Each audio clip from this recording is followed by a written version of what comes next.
Selamat sore, kita akan membahas tentang studi kasus bisnis. Sebelumnya kita masuk ke dalam pengertian studi kasus bisnis. Kita harus mengetahui apa saja yang dipelajari dalam studi kasus bisnis dan bagaimana langkah-langkahnya.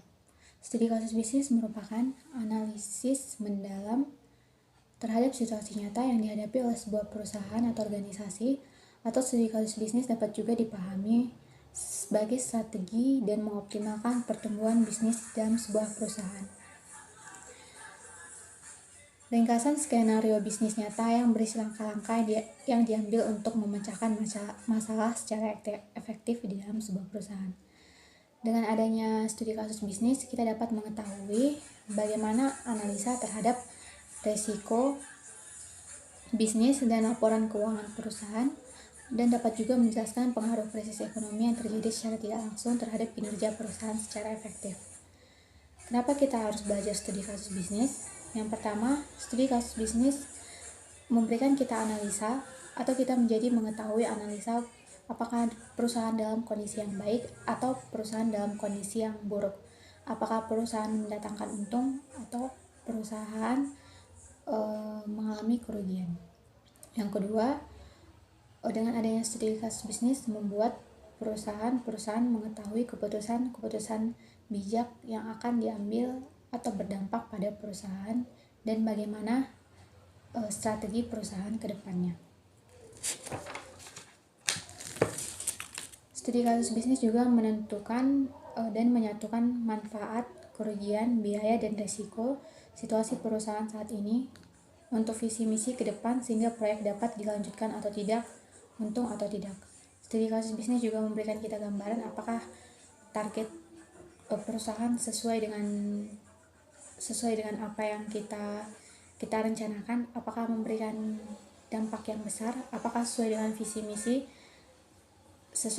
misi perusahaan, dan sesuai dengan inti dari sebuah studi kasus bisnis adalah kita mengetahui bagaimana kondisi perusahaan saat ini, apakah dalam kondisi yang baik atau kurang baik, apakah dalam kondisi keuangan yang baik atau dalam kondisi kerugian.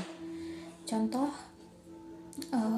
kasus bisnis yang dapat kita angkat dari sebuah perusahaan adalah kasus bisnis dari perusahaan e-commerce yang bernama JD.ID yang didirikan dan dibangun di Indonesia pada tahun 2015, tepatnya November 2015. JD.ID merupakan perusahaan e-commerce asal Tiongkok, Cina yang tergolong berkembang pesat di Indonesia.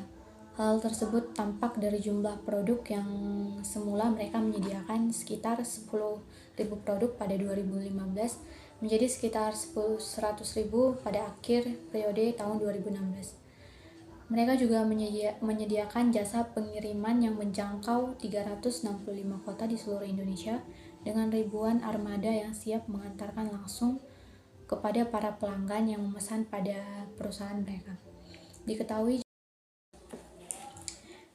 JD.ID merupakan perusahaan e-commerce dengan tarif terbesar ke-10 di Indonesia, dan diketahui data ini diambil pada akhir Desember 2022. JD.ID merupakan sebuah anak perusahaan dari Tiongkok dengan nama asli JD.com yang berbasis di Cina. Sebelum melakukan penutupan permanen, JD.ID melakukan diskon atau promo besar-besaran yang disebut dengan diskon gede-gedean, melayani pesanan terakhir kali pada 15 Februari 2023. Hal yang membuat JD.ID menjadi perusahaan dapat dikatakan perusahaan bangkrut ataupun menutup permanen layanannya di seluruh Indonesia dapat diketahui dari beberapa pernyataan berikut. Yang pertama, JD.ID mengalami kerugian yang cukup besar sejak akhir tahun 2022. Yang kedua, JD.ID melakukan PHK massal sebanyak 2 kali pada tahun 2022, yaitu pada bulan Desember dan bulan Mei. JD.ID mengosongkan stoknya dan mengadakan clearance sale sebelum pengumuman resmi ditutup.